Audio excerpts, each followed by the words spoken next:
ایک ہی حکم ہوتا ہے. لکھیں اب خیفی اولاد کے احوال.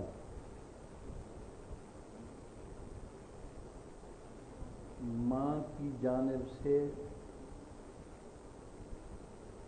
بھائی اور بہنیں بننے والی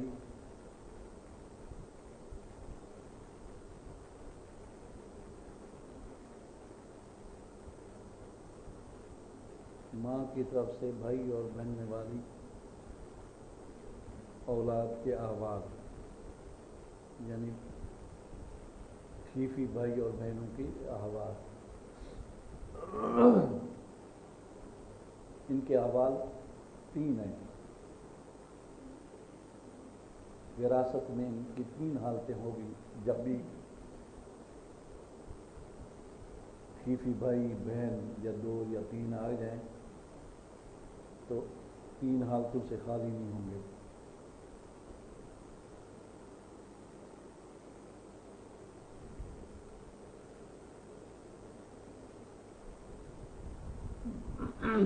میت کی بہن ہے لیکن ماں کی جانب سے، باپ کی جانب سے نہیں، یا بھائی ہے ماں کی جانب سے، وہ وارث بن رہی. 1 ہے 2 ہیں، مرد ہے عورت ہے، مذکر مؤنث، سب کے لیے ایک ہی حکم ہے. لیکن 1 ہو تو سدس.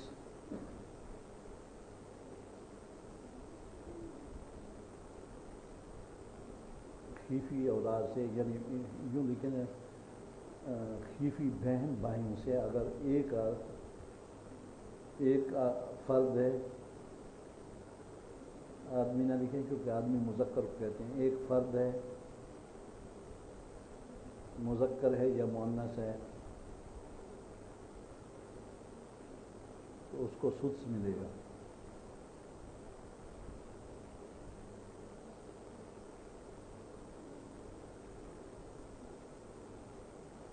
اس کو سدس ملے گا. 1 سے زائد ہوں، 2 ہوں، 2 سے زیادہ ہوں،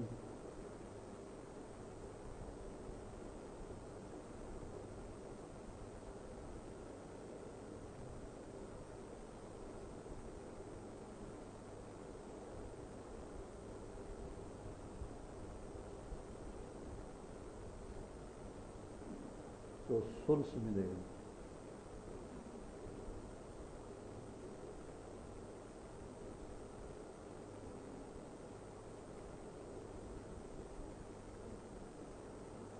تیسرا حصہ 1/3 ہے،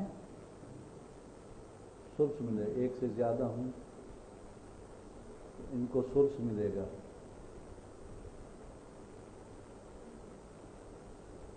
یہ تو ہے استحقاق. تقسیم میں بھی برابر ہوں گی. یہ جتنا مؤنث کو ملے گا اتنا مذکر کو ملے گا، جتنا مذکر کو ملے گا اتنا مؤنث کو ملے گا. یہ بھی یاد رکھنا. ویسے مذکر کا ڈبل ہوتا ہے، مؤنث کا سنگل ہوتا ہے. للذکر مثل حظ الانثیین. یہ خیفی بھائی بہنوں میں نہیں ہوتا. سمجھ رہے ہو کہ نہیں؟ اب خیفی بھائی ہیں، 1 بھائی ہے، 2 بھائی ہیں، خیفی بہنیں ہیں، ان کو جو کچھ ملے گا ثلث ملے گا. 1 سے زیادہ ان کو کتنا ملتا ہے؟ ثلث ملتا ہے. اب 1 بھائی ہے 1 بہن ہے. اب ثلث کو تقسیم کریں گے آدھا آدھا. یہ نہیں کریں گے کہ مذکر کا حصہ ڈبل ہوتا ہے، مؤنث کا حصہ کم ہوتا ہے. کچھ سمجھ آئی؟ یہ وہ پہلے والے قانون سے مستثنا ہے. اب اس کی علت وجہ یہ شروع میں لکھی ہوئی ہیں. یہ لکھ لیا نا، استحقاق اور قسمت میں یہ برابر ہوں گے. استحقاق منا حقدار ہونے میں، 1 ہو مؤنث ہو مذکر ہو، ان کا حق سدس ہوگا. 1 سے زائد ہوں تو ثلث ہوگا. یہ استحقاق. اب ان میں اگر وہ وراثت جو ملی ہے ان کو تقسیم کریں گے تو تقسیم میں بھی برابر، مذکر اور مؤنث برابر ہوگا۔ اس پر بعض لوگ جو آن لائن بیٹھے ہیں ان میں سے بعض لوگ پوچھتے ہیں اس کی کیا وجہ ہے، کیونکہ یہ پہلے قانون کے خلاف ہے۔ تو استحقاق کے حوالے سے قرآن مجید کی دعائیں ہیں، ہم تو قرآن کے محتاج ہیں۔ اللہ تعالیٰ نے ارشاد فرمایا وَإِنْ كَانَ رَجُلٌ يُورَثُ كَلَالَةً أَوْ امْرَأَةٌ وَلَهُ أَخٌ أَوْ أُخْتٌ فَلِكُلِّ وَاحِدٍ مِّنْهُمَا السُّدُسُ۔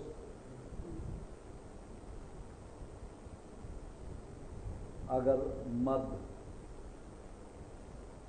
جو وارث بنایا گیا ہے کلالہ ہے یا عورت کلالہ ہے، ابھی مراتون کلالہ ہے، کلالہ کلن، اس کے کئی ترجمے ہیں لیکن یہاں صرف اتنا دیکھ لو کلالہ ہے یعنی مرنے والے کا مرد ہے یا عورت ہے، والد بھی نہیں ہے ولد بھی نہیں ہے۔ والد اور ولد، والدہ کی بات نہیں کرنی، والد اور ولد، ولد جانتے ہیں؟ ولد بیٹی بیٹے دونوں کو کہتے ہیں۔ میت کا والد بھی نہیں ولد بھی نہیں، وہ ہے کلالہ۔ اللہ تعالیٰ کا ارشاد ہے اگر مرد مرنے والا کلالہ ہے یا عورت مرنے والی کلالہ ہے، وَلَهُ أَخٌ أَوْ أُخْتٌ، اس کا بھائی ہے یا بہن ہے، اولاد تو نہیں ہے، باپ بھی نہیں ہے، بھائی ہے یا بہن ہے، تو فرمایا فَلِكُلِّ وَاحِدٍ مِّنْهُمَا السُّدُسُ، بہن ہو یا بھائی ہو ان میں سے ہر ایک کو چھٹا حصہ مل جائے۔ تو اللہ نے کر دی ہے چھٹا حصہ تقسیم، خالق مالک بھی وہی ہے خالق بھی وہی ہے، اس نے کہہ دیا کہ بہن اور بھائی کا چھٹا حصہ۔ لیکن یہ کیسے پتہ چلا اخ اخت سے مراد خیفی ہے؟ تو یہ کہتے ہیں کہ اخ اخت سے مراد خیفی جو ہے اجماع ہے اس بات پر، اور حضرت ابی بن کعب کی جو قرأت ہے اس میں تو یہ لفظ ہیں وَلَهُ أَخٌ أَوْ أُخْتٌ مِّنَ الْأُمِّ، وہ بھی قرآن ہے۔ حضرت عبداللہ بن مسعود کی جو قرأت ہوتی ہے ابی بن کعب کی، وہ بھی قرآن ہوتی ہے، تو وہاں تو صراحتاً کا لفظ بھی مذکور ہے،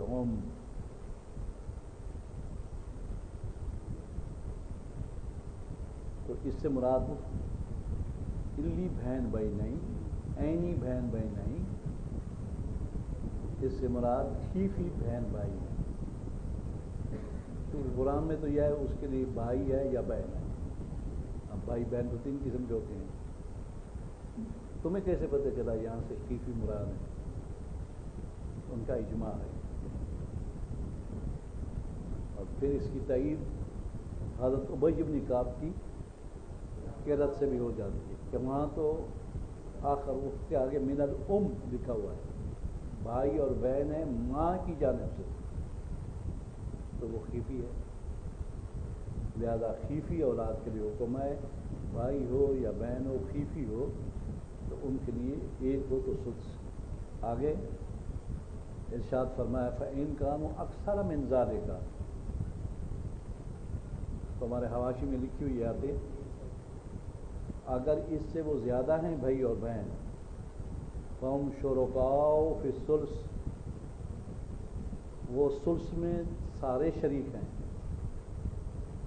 یہ ہے قسمت میں برابر ہیں، ثلث میں مذکر مؤنث برابر ہیں، شرکاء فی الثلث،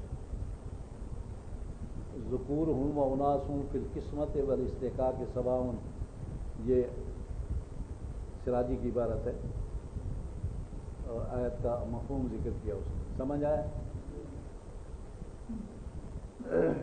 لکھ بھی دیا نا، دو حالتیں لکھی، ایک حالت میں سدس، ایک حالت میں ثلث، اور تیسری حالت میں یہ ہے محروم ہونا، آگے آ رہا ہے محروم کے دو معنی ہوتے ہیں، محجوب بھی محروم کا معنی ہوتا ہے، محجوب اور محروم کا فرق ہم ذکر کریں گے۔ یہ لوگ یعنی خیفی بھائی اور بہن ہیں، یہ لوگ یعنی خیفی بھائی اور بہن ہیں، ولد کے ساتھ لکھ لیں، ولد کے ساتھ، میت کے ولد کے ساتھ، ہمیشہ میت مراد ہوتا ہے، میت کے ولد کے ساتھ، ولد الابن کے ساتھ، اب کے ساتھ، جد کے ساتھ میت کی وراثت سے محروم ہو جائیں گے۔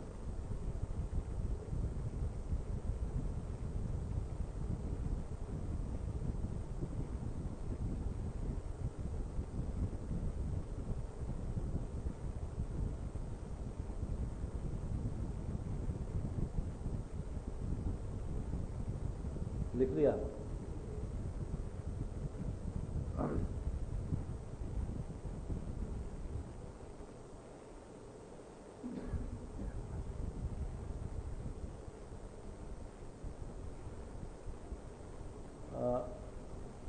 تو اگر لکھ لیا تو خلاصہ سن لیں آپ، خیفی بھائی اور بہن، میت کے خیفی بھائی اور بہن، ماں کی جانب سے بھائی اور بہن، ان کے تین حالتیں ہیں، ایک حالت میں سدس، دوسری حالت میں سدس، اور تیسری حالت میں محروم۔ والد کے ساتھ بیٹی آ جائے، بیٹا آ جائے، میت کا بیٹی یا بیٹا زندہ ہے، یا ولد الابن، بیٹی کی طرف نہیں جانا، ولد الابن، بیٹے کا بیٹا یا بیٹی زندہ ہے، یہ تو نیچے ہو گیا۔ اب میت کا باپ بھی موجود ہے، جد، اور جد سے بھی جد صحیح مراد ہوتا ہے۔ نمبر دو، جد سے مراد صرف سکا دادا نہیں مراد ہوتا، جد سے مراد ابو الاب، ابو ابو الاب، ابو ابو ابو الاب، چوتھے حصے پہ کہیں بھی دادا موجود ہو، اس سے یہ خیفی بھائی اور بہن محروم ہو جائیں گے۔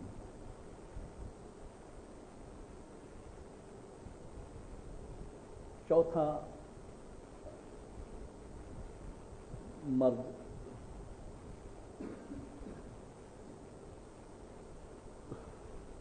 زوج، لکھیں وارثوں میں چوتھا مرد، چار مرد تھے، وارثوں میں چوتھا مرد شوہر، زوج،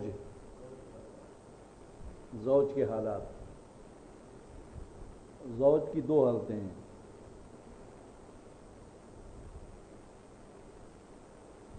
ایک حالت میں نصف اور ایک حالت میں ربع۔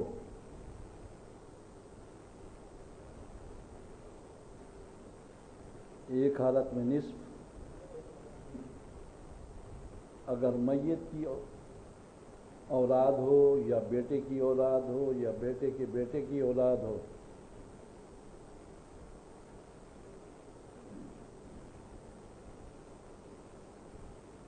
تو میت کے زوج کو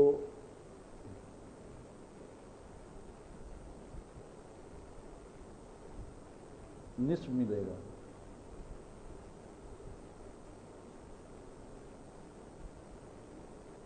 آدھا۔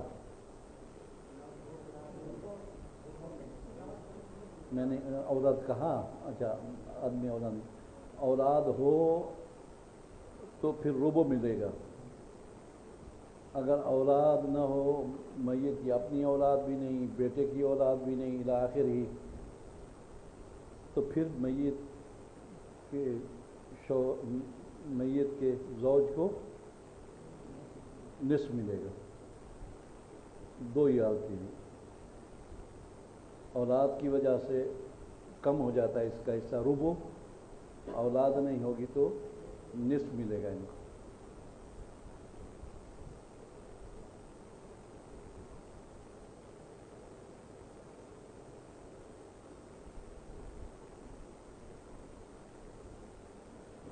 اب خواتین کا ذکر شروع کرتے ہیں وراثت میں۔ سب سے پہلے زوجہ،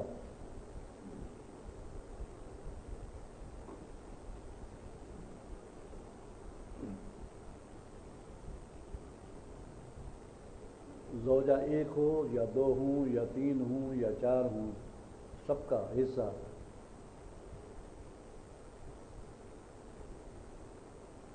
سب کی دو حالتیں، یوں کہیں سب کی دو حالتیں ہیں، زوجات یا زوجہ کی دو حالتیں ہیں۔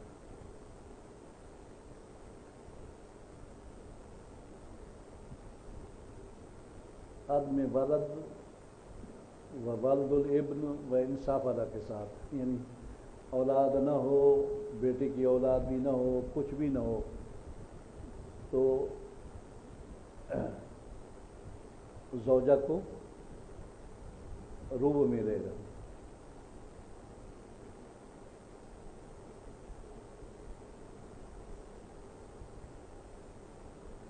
اور اگر اولاد ہو، مرحوم کے بچے بھی ہیں، بیٹی ہے یا بیٹا ہے، یا اس کے بیٹے کی بیٹا بیٹی ہے، ولد کے ساتھ، ولد الابن کے ساتھ، وہ انصاف اللہ، یہ عبارت عربی کی، تو زوجہ کو ثمن ملے گا۔ یہاں یاد رکھنے کی ایک دو بات آپ نوٹ کر لیں، ربع ملے یا ثمن ملے، اگر بیوی ایک ہے تو وہ لے جائے گی، اگر دو ہیں تو اسی ثمن کو اور ربع کو آدھا آدھا کریں گی، اور اگر چار ہیں تو اسی ثمن کو اور ربع کو چار میں حصہ کریں گی۔ یہ نہیں ہوگا کہ ہر ایک کے لیے ربع، ہر ایک کے لیے ثمن، ایسا نہیں ہوگا۔ زوجات کا حصہ صرف ربع ہے یا ثمن ہے، وہ آپس میں تقسیم کریں گے۔ اکیلی ہے تو اکیلی دے جائے گی، اگر متعدد ہیں تو اسی کو باہم تقسیم کریں گی۔ دوسری بات، زوجہ کہتے ہیں منکوحہ کو، جس کے ساتھ نکاح ہو جائے وہ زوجہ ہوتی ہے، اور اس کا جو شوہر ہوتا ہے وہ زوج ہوتا ہے۔ یہ پہلے مسئلہ میں بتا چکا ہوں، پتہ نہیں کسی حوالے سے۔ اب وراثت کے مسائل شروع ہیں۔ نکاح ہو جائے، وہ صغیرہ ہے یا کبیرہ ہے، شرعی نکاح ہو گیا، تو اب میاں بیوی میں سے کوئی بھی فوت ہوگا تو دوسرا وارث ہوگا، رخصتی ہوئی ہے یا نہیں ہوئی، قابل دخول ہے یا نہیں ہے، وراثت ملے گی اس کو۔ اس پر ڈنڈی مارتے ہیں لوگ۔ اب شوہر اگر مر گیا تو شوہر کے وارث کہتے ہیں اس کی بیوی جو تھی، صرف ہم نے تو نکاح کیا تھا، تو وہ تو آئی نہیں گھر۔ سب سے پہلے جو جاگیردار ہیں، جاگیردار کہتے ہیں جن کی زمینیں ہوں، سرمایہ دار ان کو کہتے ہیں جن کے پاس پیسے ہوں، جاگیردار زمینداروں کو کہتے ہیں، اور سرمایہ دار سیٹھوں کو کہتے ہیں۔ ان پر اللہ کا عذاب آئے گا قیامت کے دن، یہ خواتین کے حقوق کی رعایت نہیں کرتے۔ اور میں ایک حلف نامہ کہتا ہوں میں چھپا لوں، اس حلف نامے پر لکھا ہوا ہو، جو خواتین بیٹھی ہیں، آپ لوگ بیٹھے ہیں، قسم اٹھائیں اس بات پر کہ ہم اگر اس قسم کے مسئلے میں مبتلا ہوئے تو ہم پورا حق ادا کریں گے۔ لڑکیوں کے لیے یہ ساری انشاءاللہ کہہ رہی ہیں، یہ کبھی باپ مر جائے اپنے بھائی سے وراثت کا مطالبہ نہیں کرتی، اور بھائی کہتا ہے تم تو دوسرے شوہر کے پاس ہو، وہ تو بلوچ ہے، ہم فلاں ہیں، وہ لے جائے گا، تم اپنا حصہ معاف کر دو۔ وہ کہتی بیچاری، ویسے اللہ نے اس کو ذہن چھوٹا سا دیا ہے، لیکن ہاں میں کیا کروں، میری بہنیں مجھے کہنے لگی ہم کیا کریں۔ یہ نفسیاتی دباؤ ہے لڑکیوں پر، ان کو مسائل بتائے نہیں جاتے، اور ابھی یہ مسائل سن رہی ہیں لیکن ان کے ذہن میں یہ جرأت نہیں ہے کہ اپنے بھائی سے کہہ سکیں کہ ہمارا حصہ دو۔ جب ہمارا حصہ ہمارے نام ہو جائے گا، پٹواری لکھ دے گا، تحصیلدار لکھ دے گا، اس کے بعد ہم چاہیں تو بیچیں، چاہیں تو آپ کو دیں، پہلے دیں۔ نہیں، ایسا نہیں کریں گے۔ اور سب سے زیادہ بڑے جاگیرداروں کی توبہ توبہ، جن کی ہزاروں ایکڑ زمینیں ہیں، اور جتنے گدی نشین ہیں، ہزاروں ایکڑ زمینیں ہیں، اور جتنے گدی نشین ہیں الا ماشاء اللہ، استثناء تو ہوتا ہے نا ہمیشہ، ان کے والدین فوت ہو گئے تو انہوں نے اپنی بہنوں کو کوئی حصہ نہیں دیا، یعنی جو بیٹا وارث بن رہا تھا، پوتا وارث بن رہا تھا، اس کو سدس ملتا تھا اور بیٹیوں کو سلسان ملتا تھا، وہ پھوپھیاں لگتی تھی اسے، لیکن سارا سلسان خود کھا گیا۔ جب بیٹیوں نے مطالبہ کیا، ایک بیٹی جو تھی مرحوم کی اور پوتے کی پھوپھی، اس نے کہا کہ ہمیں وراثت کا حق دیں، انہوں نے کہا نکل جاؤ ورنہ قتل کر دیں گے، جاؤ۔ جو شخص شریعت کے مطابق عمل نہیں کرتا اس کی بیعت حرام ہے، اور جو شخص گمراہی کا باعث بنتا ہے اس کی بیعت بھی حرام ہے، اور جو شخص بیعت کر چکا ہے اس قسم کے آدمی سے، اس سے بیعت توڑنا فرض ہے۔ اب ایک تفضیلی ہے، صحابہ کرام کا دشمن ہے، آپ اس کا بیعت کرتے ہیں تو آپ بھی دشمن، آپ کا عقیدہ وہی جو حضرت صاحب کا ہے، آپ بھی حضرت امیر معاویہ کو گالیاں دیں گے، ام المومن حضرت عائشہ پر بکواس کریں گے، پیر گیا تو مرید ساتھ جائیں گے نا،